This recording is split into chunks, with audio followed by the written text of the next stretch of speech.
Price Lord. கர்த்தருக்கு ஸ்தோத்திரம். 1 கொரிந்தியர் 1வது அதிகாரம் 22, 23 நம்ம வாசித்தோம் அப்படின்னா, யூதர்கள் அடையாளத்தை கேட்கிறார்கள், கிரேக்கர் ஞானத்தை தேடுகிறார்கள். ஆனால் 23 நீங்கள் வாசிக்கும் பொழுது, நாங்களோ சிலுவையில் அறையப்பட்ட கிறிஸ்துவை பிரசங்கிக்கிறோம். ஆமென், ஹல்லேலூயா. சிலுவையில் அறையப்பட்ட கிறிஸ்துவை பிரசங்கிக்கும் பொழுது, அந்த பிரசங்கத்தை நாம் கேட்கும் பொழுது நம்முடைய வாழ்க்கை அது மாறுகிறது. நம்முடைய உள்ளான மனிதனுக்கு ஒரு மாற்றம் உண்டாகிறது. ஏன்னா இந்த சரீரம் பரலோகத்துக்கு போக போகிறது கிடையாது. ஆமென்.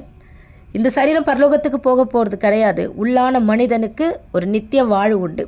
ரோமர் 6:6 நீங்கள் வாசிச்சிங்க அப்படின்னா, பழைய மனுஷன் அவரோட கூட சிலுவையில் அறையப்பட வேண்டும். ஆமென். கலாத்தியர் 5:24 கிறிஸ்துவினுடையவர்கள், எல்லாரும் இல்லை, கிறிஸ்துவினுடையவர்கள் தங்கள் மாம்சத்தையும் அதன் ஆசைகளையும் அதன் இச்சைகளையும் சிலுவையில் அறைந்திருக்கிறார்களாம். அவர்களால் சுயமாக செயல்பட முடியாது. அவங்க பரிசுத்த ஆவியானவருக்குள் இருக்கிறவர்கள். எபேசியர் 4:24 வாசிச்சிங்க அப்படின்னா, புதிய மனுஷனை தரித்து கொள்ளுங்கள். நம்ம ஒவ்வொரு நாளும் புது ட்ரெஸ் போடணும்னு ஆசைப்படுவோம். மாதத்துக்கு ஒரு நாள் புது ட்ரெஸ் போடணும்னு ஆசைப்படுவோம். வருஷத்துக்கு ஒரு நாள் ஆசைப்படுவோம். எதனா பண்டிகைனா புது ட்ரெஸ் போடணும் அப்படின்னு ஆசைப்படுவோம். ஹல்லேலூயா. ஆனால் நம்ம தரித்து கொள்ள வேண்டியது புதிய மனுஷனை தரித்து கொள்ளணுமா? கிறிஸ்துவை நீங்கள் தரித்து கொள்ளுங்கள். கிறிஸ்து இந்த உலகத்தில் வாழ்ந்தது போல நீங்களும் வாழ வேண்டும், நானும் வாழ வேண்டும் என்பதற்காக புதிய மனுஷனை தரித்து கொள்ளுங்கள் அப்படி என்று வேதம் நமக்கு அடையாளம் காட்டுகிறது. ஆனால் இது ஒரே நாளில் நடக்கக்கூடியதா அப்படின்னா இல்லை. 1 கொரிந்தியர் 15:31 நீங்கள் வாசிக்கும் பொழுது, நான் அனுதினமும் சாகிறேன். ஹல்லேலூயா.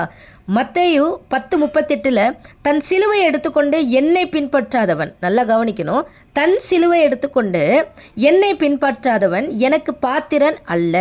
அப்போ தன் சிலுவையை நான் எடுத்துகிட்டு வரணும்னா அதில் நான் அறையப்பட்டு இருக்கணும். என் மாம்சம், என்னுடைய ஆசை, என்னுடைய இச்சைகள் எல்லாமே என்னுடைய சிலுவையில் அறையப்பட்டு இருக்கணும். அது ஒவ்வொரு நாளும் அறையப்படணும். ஆமென், ஹல்லேலூயா. அப்போ என்னை பின்பற்றாதவன் எனக்கு பாத்திரன் அல்ல அப்படின்னு ஆண்டவர் சொன்னதுனால அப்போஸ்தலர் பவுல் சிலுவையில் அறையப்பட்ட அவரை பிரசங்கிக்கிறார். தேவ ஊழியர்கள் சிலுவையில் அறையப்பட்ட அவரை பிரசங்கம் பண்ணுகிறாங்க. ஏன் அப்படின்னா, நம்ம எல்லாரும் கிறிஸ்துவானவருக்கு பாத்திரவான்களாய் நடந்து பரலோகத்துக்கு வர வேணும். சிலுவையை நம்ம கழுத்தில் அணிவதோ இல்லை வீட்டில் வைத்து வணங்குவதோ சபையில் வைத்து கொண்டு வணங்குவதோ தேவனுக்கு பிரியமா அப்படின்னு கேட்டால், சிலுவையில் அறையப்படுவது தேவனுக்கு பிரியம். ஆவிக்குரியவர்களாய் வாழ்வோம். கர்த்தர் நாமம் மகிமைப்படுவதாக. ஆமென்.